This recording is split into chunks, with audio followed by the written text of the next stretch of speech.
Hello and welcome to another episode of the Uncultured Nerd Show. My name is Maeve and I am an uncultured nerd, which basically means I identify as a nerd, but there are a lot of glaring weak spots in my knowledge of nerd pop culture. And this is my way of expanding my knowledge while getting some extra school credit. Hello, Professor. Please give me an A.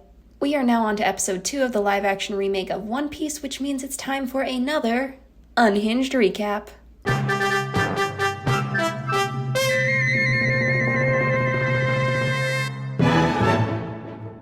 Luffy, Nami, and Zoro are now begrudgingly sailing together, and Nami finally opens the safe, retrieving the map, but suddenly a giant gas ball explodes over the ship, knocking all of them out, but Luffy manages to swallow the map before he falls asleep, and we see it's the Compire from last episode. They wake up in a giant circus tent with a whole ass circus going on around them, which is when this asshole shows up. His name is Buggy, and he also wants the map, and apparently also destroyed this village and enslaved all the villagers just to be spectators for his weird ass show.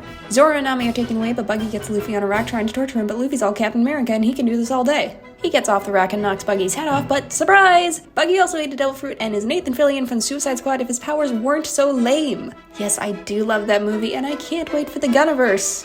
Nami and Zoro are in the back room in a cage and tied to a rear respectively. Turns out one of Buggy's crew has beef with Zoro and starts throwing knives. Flashback, Shank is leaving for good without Luffy and he gets sad. These dicks show up. Awesome fight happens where Luffy gets kidnapped. Present day Luffy wakes up in one of those magician drowning boxes and can't get out because it's salt water. Turns out Buggy knew Shank and Shank betrayed him, triggering flashback. One of those dicks took Luffy in a boat to kill him, but some giant fish eats him and suddenly Shank is there. No explanation, and I guess Shank lost an arm. Present day Zoro and Nami get out and I guess kill the entire circus crew off screen, cueing epic battle. They win. Luffy gets his hat back. They free villagers. Past Shank gives Luffy his hat. The present Luffy sails off with a little more strongly bonded crew, although one of them might be a dirty traitor. Also, it looks like Kobe and Luffy will be meeting back up as enemies a lot sooner than we thought, because this guy's ready to hunt them down. Okay, first, love Buggy. Honestly, I want to see his full circus act. I'm guessing Cirque du Soleil meets Saw. He kind of reminds me of Don Carnage from the DuckTales reboot, but a lot more Pennywise. One of my favorite cartoons, by the way, highly recommend. They both seem to value spectacle just as much as stealing shit. And, like Pennywise, he's also a legitimately good clown with some real funny jokes. What was that? I couldn't hear you over all the drowning. I'm really wondering what the audition process is to get into his crew. I mean, do they learn the skill after joining, or does he recruit based on talent? Also, is that nose his real nose? Because it seems like he's not into people bringing it up. But it looks like a detachable clown nose, so why wouldn't he just take it off if it bothers him so much? I don't know. Maybe it was part of that deal with the devil fruit thing they mentioned. Like, you get your powers, but now you got a funny nose.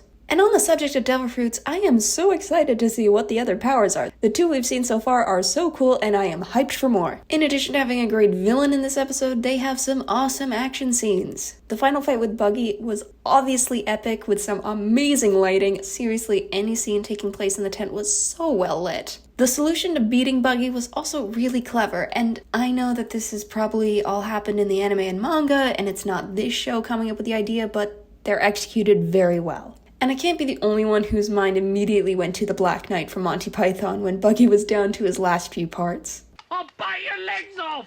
Another fight that ruled was the bar fight in the flashback with Shank's men and these dicks. Most of the takes were very long and didn't have that annoying CG splicing takes together thing that has become a lot more popular. The choreography was very well executed by the actors and worked amazingly well with the camera movements. Shank's henchmen, I'm loving, even though I know nothing about them. Like most of the other background characters, their designs are so intricate and specific, I have to figure they have some deep backstory that we just haven't gotten into yet. Also, I'm really wondering how this whole snail crustacean phone system works. Like, are all snails in this world telepathically linked, or is it just snails in the same family? Either way, I'm into it. Now, despite all the awesomeness, there was a little extra logic stretching going on in some scenes. Probably the most obvious, this whole boat scene.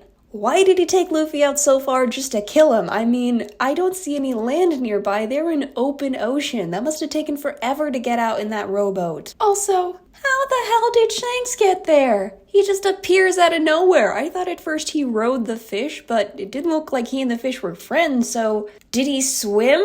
And if he did, how the heck did they not notice him following? Plus, as I already mentioned before, they are far out in the ocean. So this guy must have been one Olympian of a swimmer. Also, it sort of seems like he could talk to the fish thing, or at least kind of control it, so maybe he swallowed a devil fruit too, and he can talk to fish or something? Or he's just super badass. Also, that's one laid-back reaction to losing a whole-ass arm. I mean, he didn't even say ow. Another bit of a stretch in logic was, what the hell happened to the Freak Crew? Zoro says they're not coming, so I guess he killed them, but why was that all off screen? Zoro fighting a bunch of acrobats? That would have been freaking awesome. Speaking of, I actually would have loved to have seen more of the Freak Crew, because they really were only in the opening and then were gone. There also didn't seem to be that many. But a pirate/circus crew? That sounds awesome! And I would have loved to have seen more. Anyway, once again, I thoroughly enjoyed this episode despite knowing nothing about the source material. There are still a lot of things I can point to as pulling from anime roots, like the often odd camera angles and fisheye lenses, as well as some moments I assume would be big crowd pleasers to fans of the original, Chop Chop Cannon being number one. I'm still in love with the color scheme, everything is so vibrant, and these lapses in logic really seem to just all be part of the fun. And I really don't mind at all. I just like MST3King. So,